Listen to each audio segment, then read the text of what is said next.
Hey, what's up, Galaxy Gang? Welcome back to the channel. Been away for a while, but yeah, we're back. We're finally back, and yeah, I'm just gonna show you guys, my updated deck profile. What sparked me updating the deck profile is, playing against like a lot of like these like Radiant Typhoon decks.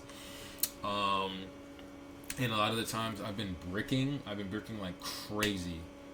Especially because like as you can see from like the deck list, like from like prior deck lists, this is like the entire like engine requirement. 10 cards are engine requirements, and all 10 of them are bricks by themselves. Like they're not going to do anything by themselves, because like 1/4 of the deck can't do anything by itself.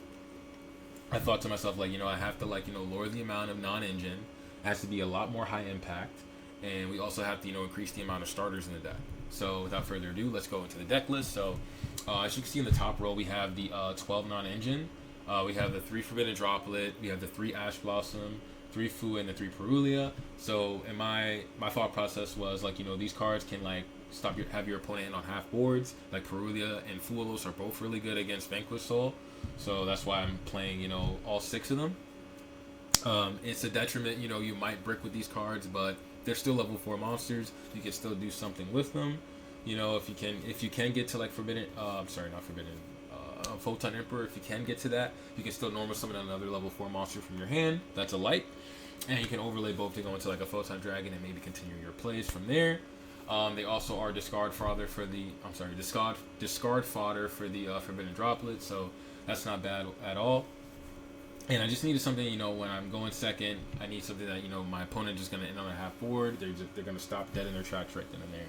So that's why we're playing, all 6 of them. I might take out one, put one in the side deck, and take out like Cross Out, and maybe put like another starter or something like that in the deck, or I don't know, maybe like another Tech and Transmigration, so that way like my inboard is a lot stronger.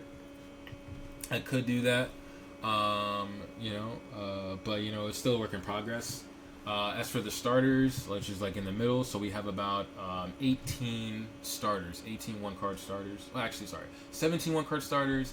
One of them is a 1.5 card starter. 18 starters. One of them is a 1.5 card starter because you need a light monster. But we feature like about 6 more. No, technically like 5 more lights in the deck. So it still works. So it's like 5 lights with like 7 Tachyon, double 7 Ascension, and then you have like the 6 lights here. So that's about 11, and then 11 plus 8. That's about 19. That's about 19 lights in the deck that you can use a Galaxy Soldier to discard and have it be a starter. So it might as well be. So it's like 18 starters in the deck. So that I increased the amount from like 14 before. I thought that was way too little because I had a higher chance of drawing my non-engine, which was at 15 cards, compared to drawing my 1-card starters. So that's why I was bricking so many times. It was a nightmare. So yeah, we increased it to like about 18. So I feel like that's pretty good right now. Might put in, might just take out like one Perulia, put in another Attack Interest Migration just in case, because if you're going first, if all goes well, you're pretty much putting up like maybe 3 interruptions, 4 interruptions, maybe, hopefully you're putting up 4. And that might not be enough because like Perulia is dead and Fuelos is dead when you have a full board. So that's something to consider. But yeah, I just didn't want to like lose like going second. Honestly, like if I have Perulia Fuelos, I just don't want to lose immediately going second, especially against like Radiant Typhoon. I don't want to lose against them. As for the non-engine, we still have the. Actually, let me explain further. Yeah, so we added we added one more Galaxy Wizard and we added 2 more 7th Ascension. Reason why I did that instead of like upping the account of Galaxy Soldiers, because I wanted more cards that do things by themselves. And 7th Ascension like helps out a lot, because you can just go 7th Ascension, add 7 Tachyon. These cards really don't conflict because you can just go, 7th Ascension, add another 7 Tachyon, mill your deck a bit, or actually, you can decrease the deck count of your deck a bit. And, you can just put back the other one. You can just put back the other 7 Ascension. You can just put back, the other 7 Tachyon. So they really don't conflict too much. It's more consistency to get to your best card in the deck, which is Infinity Dragon. This card is insane. Of course, getting you to 3 interruptions by itself. And banish a card from your opponent's deck.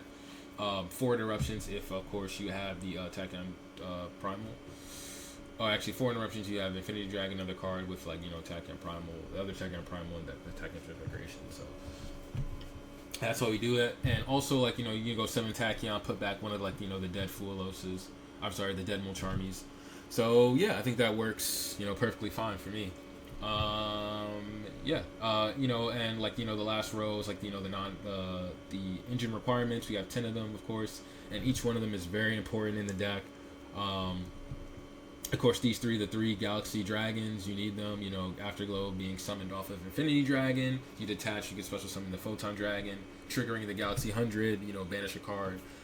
You're going to be playing like a lot of these branded decks, and they're going to have like the Alba. Let me see. You're going to be playing a lot of branded decks, and they're going to have the Alba Linitus in the extra deck, so they can just like set one of their monsters, like set the Fallen at Albaz, and just wipe your entire board, and you got no counterplay from that. Yeah, these cards are like and of course Galaxy has Tachyon Primal. This card gets you access to the Tachyon Transmigration in the deck, since it's also a Galaxy monster. Any of your Galaxy cards can get you access to this, so that's good. And Photon Emperor is very important. It's an extender. Allows you to play around Droll and Lockbird. Just in case like they Droll you, you can just go Galaxy Photon Dragon, send the Photon Emperor, so now you have a level 8 on board. And we have like another Galaxy Wizard in hand, so you can just normal summon the Galaxy Wizard and make it a level 8. So at least you can get to a rank 8. If they do Droll and Lockbird you. We have the one of Photon Jumper. This card is really important. Allows Galaxy 100 to be a 1-card starter in itself. You just use Galaxy 100, send the Photon Jumper, use Jumper's effect to add Galaxy Trance, or it can be an extender with Galaxy Expedition. So you can add Galaxy Expedition, or you can add the Eternal Galaxy. So those are like the 3 Galaxy cards that we use. Galaxy Summoner is really important.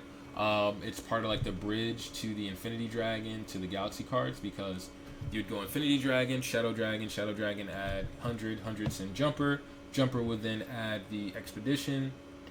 Use the Expedition while you, so if you detach the Afterglow Dragon, you're going to special summon the Photon Dragon. Expedition will then activate because you have a level 5 or higher Galaxy monster in the field. It'll more than likely be Galaxy Photon Dragon. Special summon the Soldier. Soldier will then use his effect to add Summoner. Summoner will then summon back your Afterglow Dragon. You can make it level 4, and you can get to your Photon Dragon, which gets you to Eternal Galaxy, which gets you to Photon Lord. So this is really important because just this card by itself is like, I think, 2 interruptions without the Eternal Galaxy in the deck, and this card is very much needed. So that's it for the main deck. We're going to talk about the side deck. So as for the side deck, we have 3 Ghost Bell and Haunted Mansion. I just wanted this card in just in case I go against like Draco Tail. I'll just like side out like the Perulias, put in the bells, so that way I can like stop the trap cards. Because like Perulia is really not going to do anything against Draco Tail. So unless it's like the Draco Tail, I think it's like Magistus. Is that what it's called? Yeah, it's like Draco Tail Magistus. Like they might special summon from the hand a lot, So unless it's that version, which is I think is like the worst version, honestly, because it plays into like more hand traps and plays into like Fuelos more. But yeah, other than that, that's what the bell is for. It's also not bad against Radiant Typhoon. I was thinking of using Infinite Impermanence instead, but that spell card Fallen. Yeah, this spell card, the Fallen Virtuous, is like so rampant now. Like if they use this card, they can just pop their Corsia, and then they can still continue their plays. So that's why I'm not using Infinite Impermanence in here. We have the double Droll, just in case you're going against like these decks that add a lot, like Vanquish Soul. So we have that. We have the 1 Primal, 1 Tachyon Transmigration, just so that way my first turn inboard can be a lot more oppressive. Having the second Tachyon Transmigration does help a lot. We have the 1 of Denko Sekka. I might bump this up to 3, but this card is mostly for Radiant Typhoon going second. This card is insane because it's also a light monster, so it's also like doesn't like mess up your normal summon, because you can just get to like your Photon Emperor, then send the rest of your send it to the graveyard, and then now you can like normal summon one of your other light monsters in Wizard, Delta Wing, or Galaxy Summoner. So that's not bad at all. The reason why I only play 1 is because it's searchable off of 7 Tachyon. But I also don't want to like just rely on 7 Tachyon to get access to this card. because like if if my opponent's like up to game, they might use like the Mystical Space Typhoon with the trap card already up. Let me see, what is it called? Yeah, if they have like the mandate already up and they use Mystical Space Typhoon, they'll probably just negate the 7 Tachyon right away. So I kind of don't want to like rely on that, but I also don't really want to use so much room in my extra deck. I'm sorry, so much room in my side deck just for this card. We have the one of Barrier Statue. This is mostly for Infinity Dragon. Like this card loses hard to Fulos, so I was like, I just need to pivot into something. Like if they do have the Fulos and I don't have Ash Blossom, Call By, or Crossout, I just need to pivot into this card so that way I can just stop my opponent from like playing the game. Even if they do like draw a bunch of cards, like hey, it doesn't matter if you can't get past the Barrier Statue. Like the combo is like you're gonna get to like number 38. I think Barrier Statue of the Heavens with a Tachyon, with the Galaxy Edge Tachyon Dragon, and you're also gonna have Tachyon Transmigration. So that way, like I think the only out to just like a Barrier Statue without Tachyon Transmigration is like the Droplet. So with Tachyon Transmigration, you can just negate the Droplet, and now they have no other. They can't win because like even if they do normal summon a monster that can beat over the Heavens. You still have number 38, which will redirect the attack. They try to use a spell card to negate something. Sorry, number 38 is going to negate that. You still have the trap card. So, yeah, that's pretty much why we play this card. Just being able to like pivot into another play if they do fool on the Infinity Dragon, which is like this card's worst enemy. So for the 3 spell cards here in the side deck, we got Call by the Grave, Triple Tactics Talent, and Crossout Designator.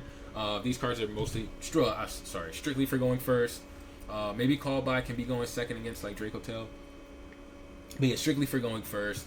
Blowout cards. When these cards resolve, you're more than likely going to win the game. We also have Tachyon. We already went through that, and then we also have Evenly Matched. So this is for like these rogue decks that you might play against. Like what is that deck called? It's like the Quillflort deck. It looks like Quillflort. It is escaping me right now. Oh yeah, Alzone. I forgot what they're called. Oh yeah, Innicraft. That's what the deck is called. Yeah, just in case you play against like one of these rogue decks, Evenly Matched does like wonders against them. Extra deck is pretty much the same. Pretty standard. Only difference is like from like standard Galaxy decks is like double Galaxy Photon Dragon, double number 38. Double Photon Dragon is mostly for follow up. Mostly for follow up. This card is like nuts. I don't like Star Leech because card really does nothing. Like this card is like very outdated. Like so many decks can get past like non-targeting, so it doesn't really help all that much. I'd rather just have the second Photon Dragon for like the crackback. And then, the second number 38, because a lot of the times if you have Infinity Dragon with an extender, you're going to have 2 level 8s on board, and, you instead of just going in for, like, C62 line, which is like a semi-towers, I'd rather just have another spell negate. So, yeah, that's pretty much it for the deck profile, guys. I hope you enjoyed it. Let me know in the comments what you guys think about this profile. It's very new. I'm just, like, really just testing it out right now. Just seeing what I can do with it. But yeah, that's it for the video, guys. Hope you guys enjoyed it. Peace.